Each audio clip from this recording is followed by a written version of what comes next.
ಗೆದ್ದು ಕರ್ನಾಟಕದ assembly election ನಲ್ಲಿ ಕಾಂಗ್ರೆಸ್ ಸರ್ಕಾರ ಸೃಷ್ಟಿಸಿದ್ದ ಸಂಚಲನ ಅಂತಿದ್ದದ್ದಲ್ಲ.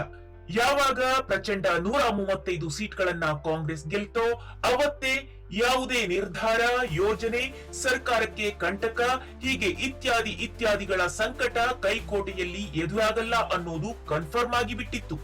ಇವತ್ತು ಕರ್ನಾಟಕದಲ್ಲಿ ಸಿದ್ದರಾಮಯ್ಯ ನೇತೃತ್ವದಲ್ಲಿ ಕಾಂಗ್ರೆಸ್ ಅಧಿಕಾರ ನಡೆಸ್ತಾ ಇದೆ. ಸಿದ್ದರಾಮಯ್ಯಗೆ ಜೋಡೆತ್ತು ತರ ಡಿಸಿಎಂ ಡಿಕೆಶಿ ಬಂಡೆಯಂತೆ ಜೊತೆಯಲ್ಲಿ ನಿಂತು ಸಾಥ್ ಕೊಡ್ತಾ ಇದ್ದಾರೆ. ವಿಪಕ್ಷಗಳು ಕೈಕೋಟೆಯನ್ನ ಅತಂತ್ರಗೊಳಿಸಲು ಅದೆಂತದ್ದೇ ಪಟ್ಟು ಹಾಕಿ ಕೂತರೂ 137 ಸೀಟ್ ಇಟ್ಟುಕೊಂಡಿರುವ ಗ್ಯಾರಂಟಿ ಸರ್ಕಾರವನ್ನ ಅಲುಗಾಡಿಸೋದಕ್ಕೆ ಸಾಧ್ಯವಿಲ್ಲ. ಈ ಮೆಜಾರಿಟಿ ಸಂಖ್ಯೆಯೇ ಕಾಂಗ್ರೆಸ್ ಪಕ್ಷ ಯಾವುದೇ ಬಿಲ್ ಪಾಸ್ ಮಾಡೋದಕ್ಕೆ ದೊಡ್ಡ ಸಂಕಷ್ಟ ಎದುರಾಗಲ್ಲ.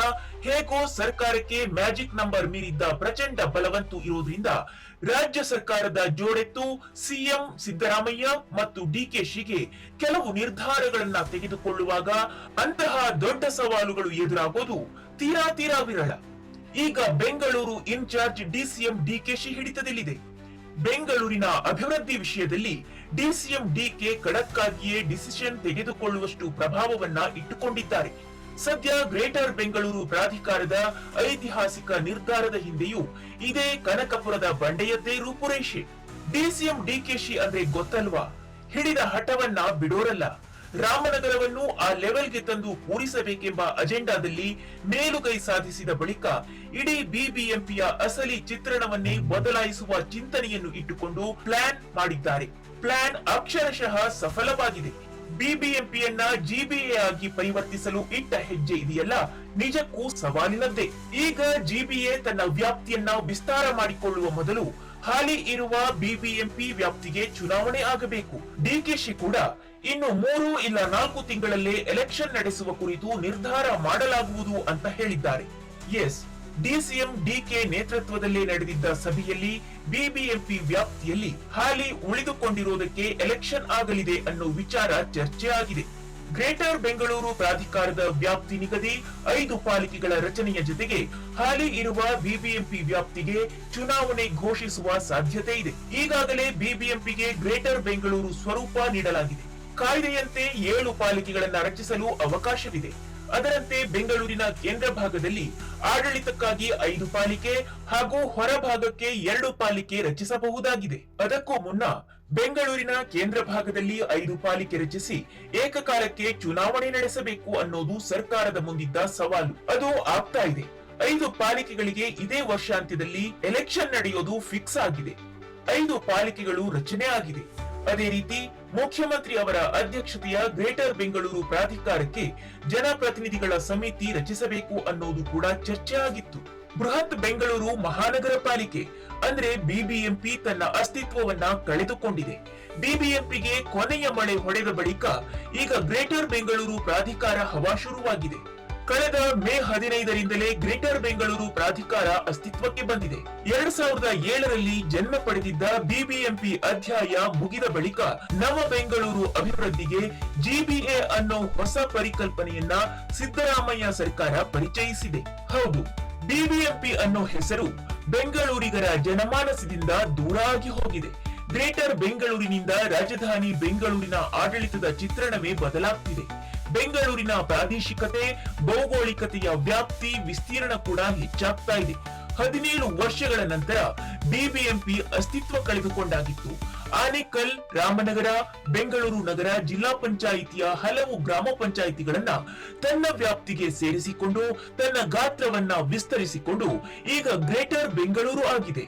ಇನ್ನು ಕಾಯ್ದೆ ಪ್ರಕಾರ 3 ಅಥವಾ 5 ಪಾಲಿಕೆಯನ್ನಾಗಿ ಮಾಡಿ ಗ್ರೇಟರ್ ಬೆಂಗಳೂರು ಕೇಂದ್ರ, ಗ್ರೇಟರ್ ಬೆಂಗಳೂರು ಉತ್ತರ, ಗ್ರೇಟರ್ ಬೆಂಗಳೂರು ದಕ್ಷಿಣ ಈ ರೀತಿಯಲ್ಲಿ ನಾಮಕರಣ ಮಾಡುವಂತಹ ರೂಪುರೇಷೆ ಸಿದ್ಧವಾಗಿತ್ತು. ಈ ಜಿಬಿಎಯ ಆಡಳಿತ ಅಧಿಕಾರಿ ಅಧಿಕಾರವನ್ನ ಚಲಾಯಿಸುತ್ತಾರೆ. ಈ ಗ್ರೇಟರ್ ಬೆಂಗಳೂರಿನಿಂದ ಸಿಲಿಕಾನ್ ಸಿಟಿಯ ವ್ಯಾಪ್ತಿ ಎಷ್ಟು ಹಿರಿದಾಗುತ್ತೆ ಅಂದ್ರೆ ಬರೋಬ್ಬರಿ 709 ಚದರ ಕಿಲೋಮೀಟರ್ ನಿಂದ ಸುಮಾರು 1000ಕ್ಕೂ ಹೆಚ್ಚು ಚದರ ಕಿಲೋಮೀಟರ್ ವ್ಯಾಪ್ತಿಗೆ ಸೇರಿಕೊಳ್ಳುವ ಸಾಧ್ಯತೆ ಇದೆ. ಇನ್ನು ಈ ಗ್ರೇಟರ್ ಬೆಂಗಳೂರಿಗೆ ಯಾವಾಗೆಲ್ಲ ಸೇರಿಕೊಳ್ಳುತ್ತೆ ಅಂದ್ರೆ ಎಲೆಕ್ಟ್ರಾನಿಕ್ ಸಿಟಿಗೆ ಇರಲಿ, ಜಿಗಣಿ, ಅತ್ತಿಬೆಲೆ, ಬಾಗಲೂರು, ಬೊಮ್ಮಸಂದ್ರ, ಹೆಸರುಘಟ್ಟ, ಹಾರೋಹಳ್ಳಿ, ದಾಸನಪುರ, ಕುಂಬಳಗೋಡು ಈ ರೀತಿ ಹಲವು ಪ್ರದೇಶಗಳಿಂದ ಗ್ರೇಟರ್ ಬೆಂಗಳೂರು ತನ್ನ ಪ್ರದೇಶದ ವ್ಯಾಪ್ತಿಗೆ ಸೇರಿಸಿಕೊಳ್ತಾ ಇದೆ. ಜೊತೆಗೆ ಗ್ರೇಟರ್ ಬೆಂಗಳೂರಿನಲ್ಲಿ ಹಲವು ಬದಲಾವಣೆ ಸಾಧ್ಯತೆ ಕೂಡ ಹೆಚ್ಚಾಗೋದಿದೆ. ಕಟ್ಟಡಗಳ ಗಾತ್ರ, ಎತ್ತರ, ಇದರ ನಿಯಮ ಕೂಡ ಜಾರಿ ಆಗೋ ಸಾಧ್ಯತೆ ಬಹುತೇಕ ಫಿಕ್ಸ್ ಆಗಿದೆ.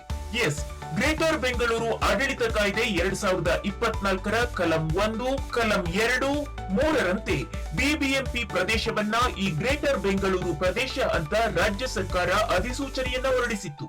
ಈ ಗ್ರೇಟರ್ ಬೆಂಗಳೂರು ಬಡ ಜನರಿಗೆ ಮತ್ತಷ್ಟು ಹೊರೆಯಾಗುತ್ತಾ ಅಂತದ್ದೊಂದು ಸಾಧ್ಯತೆ ಕೂಡ ಹೆಚ್ಚಾಗಿದೆ.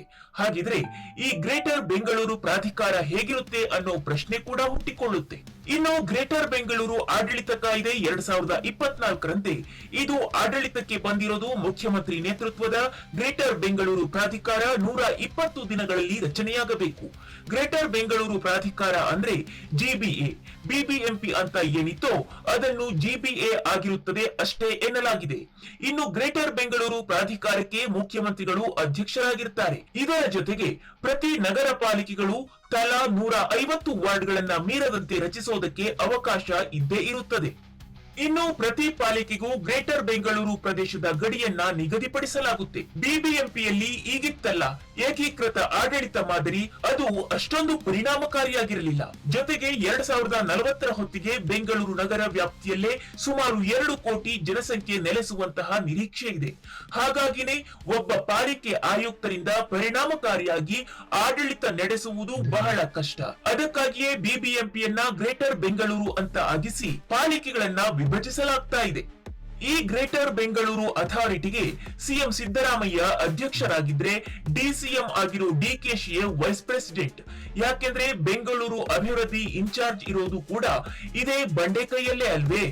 ಇನ್ನು ಇದೆಲ್ಲದರ ಜೊತೆಗೆ ಹೇಗಿರುತ್ತೆ ಗ್ರೇಟರ್ ಬೆಂಗಳೂರು ಅನ್ನೋ ಪ್ರಶ್ನೆ ಸರ್ವೇ ಸಾಮಾನ್ಯವಾಗಿ ಚಿಗುರೊಡೆದು ಬಿಡುತ್ತದೆ.